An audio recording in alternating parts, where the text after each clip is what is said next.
Alright, this is JandCandO here, and I'm rebooting my Kerbal Space Program video series. This time I'll be using Career Mode and lots of other mods that will make this very difficult. So let's begin. I will pledge my allegiance to Strutico, and here we go.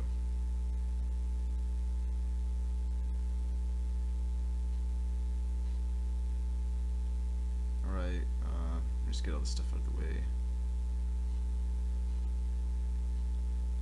I'm going to keep video editing to minimal, so tell me if you like that. Alright, so we're just going to accept all these contracts. There's no reason not to, since they don't expire.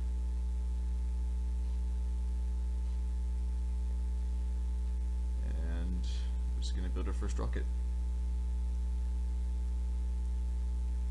So let's put this down, and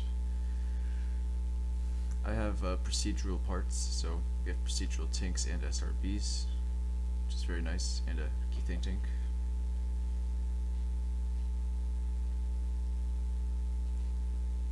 I'm just going to name it Contract Ship 1 because sometimes the contracts ask you to do silly things that you don't really fit into a mission, so having their own series is good. Like one time I had to test a launch escape system on the moon for some reason, and a jet engine on Minmus. That comes later though. At this time I probably have like, right now I'm doing a voiceover. At this time I probably have maybe 10 episodes down so far, recorded, taking up a lot of hard drive space. So yeah, I have real shoots as well. So I have all these parachute options. G-forces can kill Kerbals, so real shoots is one of the ways you can avoid doing that. And as you can see, we have all these textures for procedural parts. I'd like to look into getting more textures, but last time I did that I couldn't find anything. Nothing that was up to date anyway. Also textures for procedural fairings would be really great. I also have Kerbal Engineer. Sort of a must for me. Can't play the game without it. And also remote tech, deadly reentry, Ferrum aerospace. I get rid of Inferno robotics later on the line because it causes problems, so I never used that. I also have Kethane. I don't know the whole list. Docking alignment indicator. Just lots of the standard stuff. Here I'm just messing around with this SRB.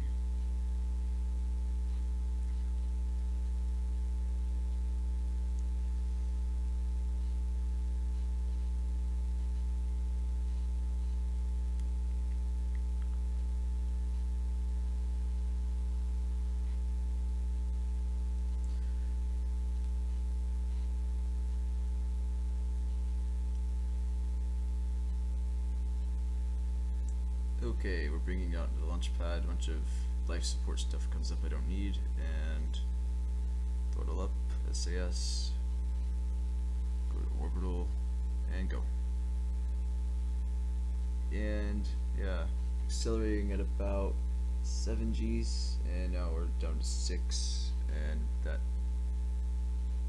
came off of V for somehow. But we're getting some science.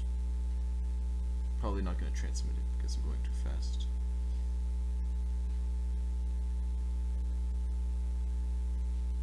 I'll cut out some of this.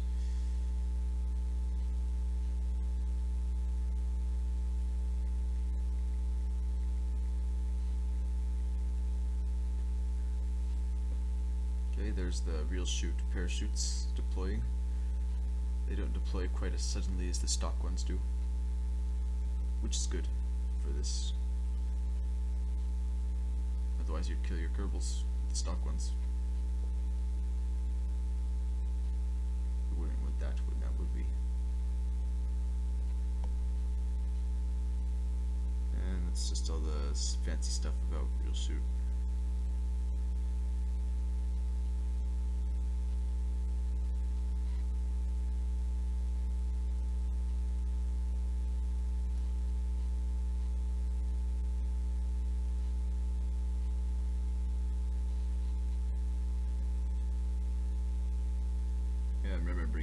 actually have to activate the antenna to do anything with remote tech, and I'm just gonna transmit it.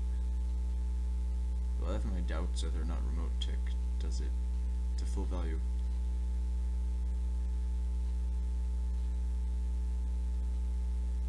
And I'm doing this just to get more science. Transmit that as well.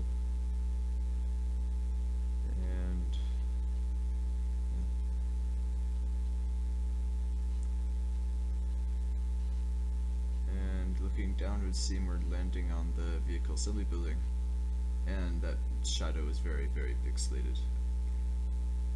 My computer can handle higher graphics, but I don't really turn them up until later in the series, unfortunately. But you'll see it better in the future. And we land on the corner of the helipad. We'll take Jeb out, take a surface sample from this concrete roof that the vehicle assembly building has. We'll even manage to plant a flag into it somehow. Strutco.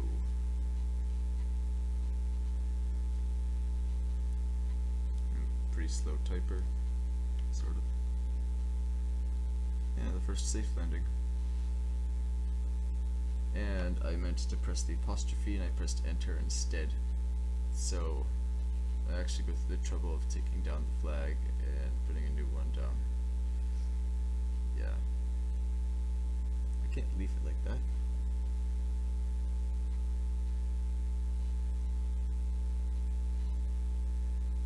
Maybe the exact same thing. And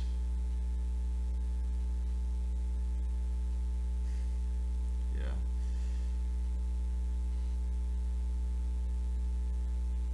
Jeb can't believe he is still alive. You had a good night, Jeb. That was a pretty fast descent. And he gets back in and we recover the vessel.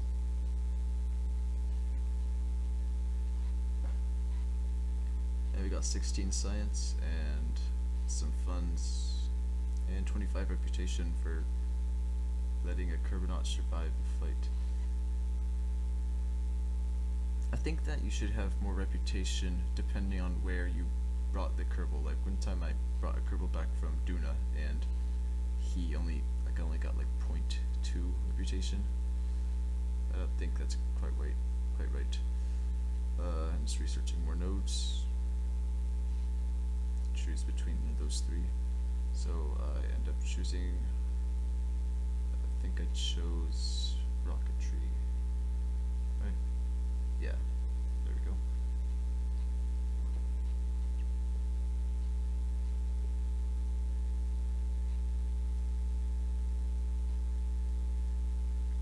Okay, so I end up making a new ship, I think. Oh, no, just the second contract ship. This one's goal is orbit and maybe space without orbit. And what am I doing? Oh yeah, I wanted to dedicate the first orbit ships to have their own name instead of just being contract oriented, so a little bit more honorable. So we have some heat shields now, but this pod has some built in, but that doesn't help me because I'm putting stuff under it, like the mystery goo and antenna.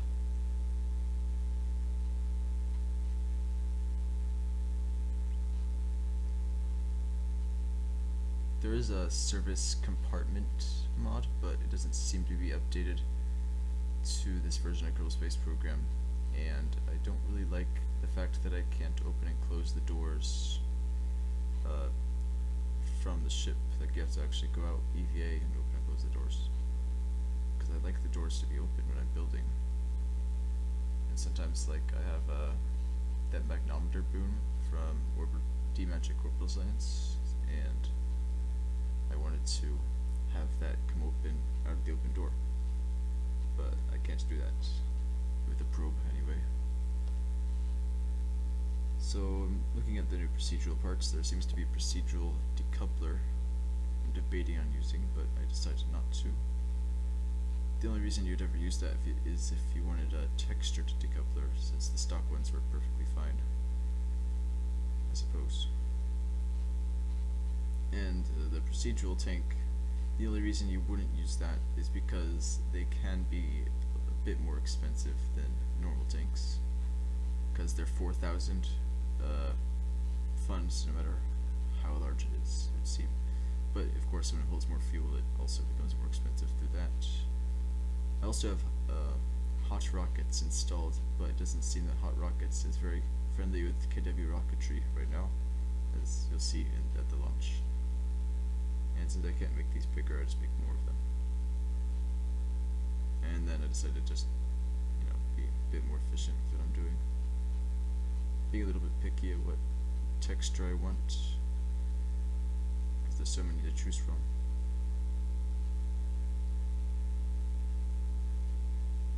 And I think I end up settling for the redstone stripes, yeah. They look pretty good.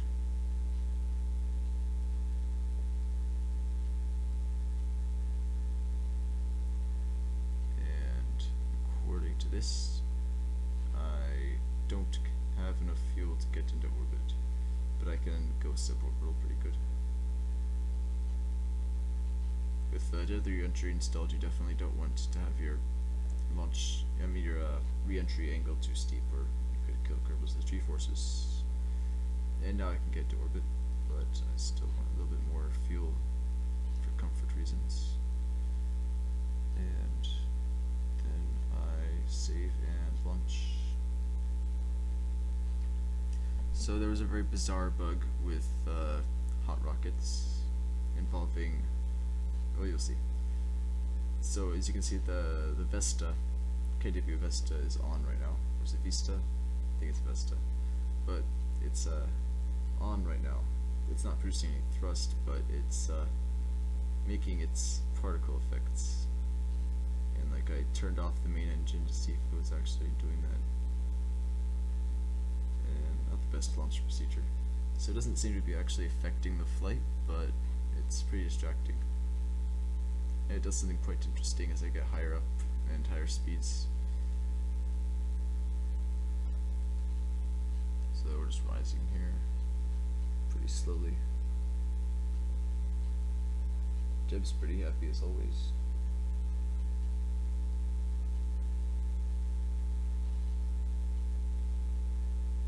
If you guys think this is a little dry, I can, if you want, I think I should probably edit some things out, or speed up the footage, or add the game noise in. I could do that, but I'm not so sure about adding the game noise. I don't see a reason to. I think I'll just end up speeding this up, but I can't do that now. I'll do that for the next video, don't worry.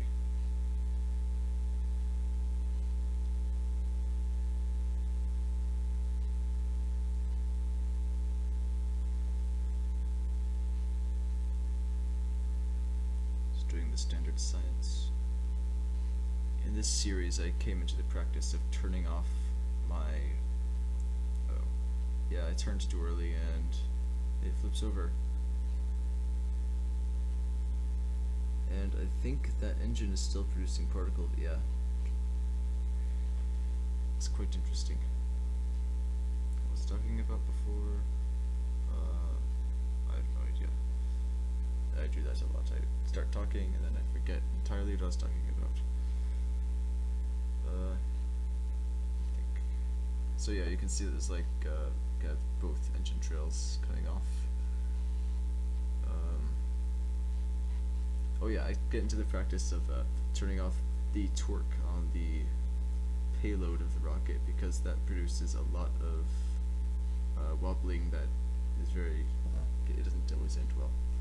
So here I'm just taking my poorly designed rocket and seeing that there seem to be 2 smoke trails coming off of this one rocket, and they're like have different characteristics, like I'm not so sure what to call them. but I don't know if they seem to be different. I think it's because KW Rocketry has its own engine effects, and they're pretty cool. But and I think Hot Rockets wasn't quite updated. Everything's still sort of disoriented after 0.24.2 update, especially since they had Squad like released lots of hot fixes, and it throws everyone off. So there's no way this is getting into orbit at this point. I probably should have added fins, and I have fins researched because it's part of the starting tech. If I put fins on this rocket, it probably would have done better. But I'm pretty sure I won't die. That's all that matters. I'm still trying to get into orbit though.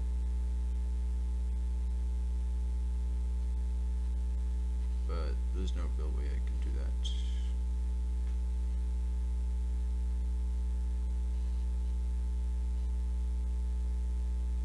This is dry. It's probably I'm speeding up the next video. But since I'm doing the voiceover now, it's too late. And it just feels awkward saying the exact same things in take 2, and I'm not a big fan of that. So I'll have annotations for skipping the boring parts, I suppose. But I'll speed up the next video. So I get a little close and then the engine turns off on me, but the flare is still there and it's doing something interesting there.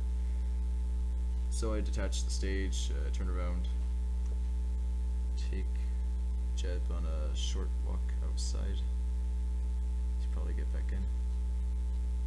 And I'm still going up.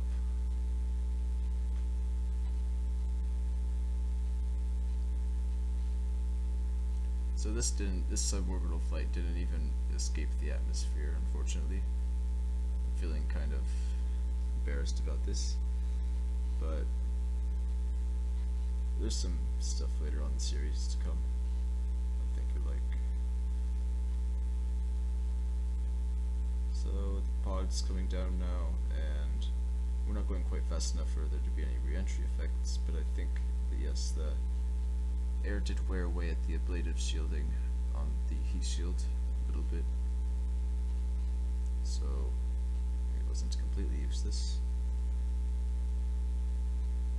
And we detach the heat shield and deploy the parachutes.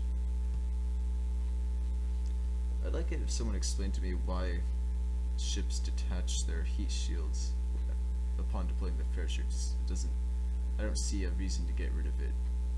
But that's just me. Like in real life, does it add too much weight for the parachutes to slow down the capsule or something like that? I'm not sure. I don't know why you don't just keep the heat shield on the pod the whole time.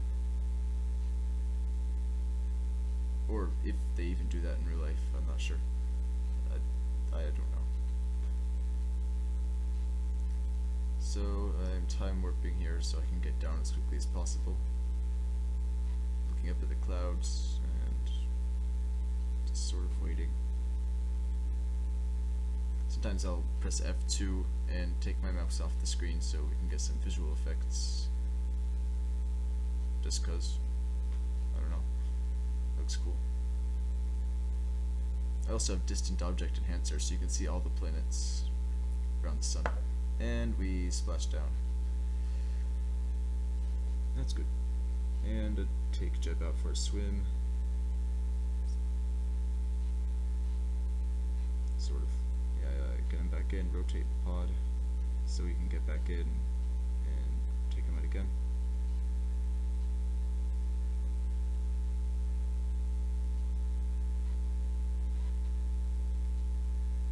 Alright, and that's the first mission. I seem to have gotten, well, the first real attempt at an orbit, I suppose, and it failed miserably. So we got some science and some funds back. We did not fulfill any contracts. We got lots of reputation though. And I head over to the Research and Development Center to research the next things, and The Attachatron docking port is from D-Magic Orbital Science. It's a low tier docking port. And I end up researching the bottom tier. And don't have enough science to get the other stuff.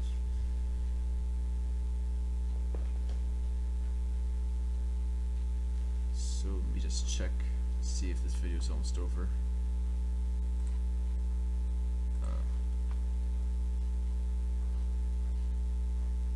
Yeah, I'm done. Alright, see you next episode, and I hope you enjoyed this, and please leave comments. I'm not gonna ask you to subscribe or anything, but I'd like you to rate the video based on you liked it or not. See you next episode.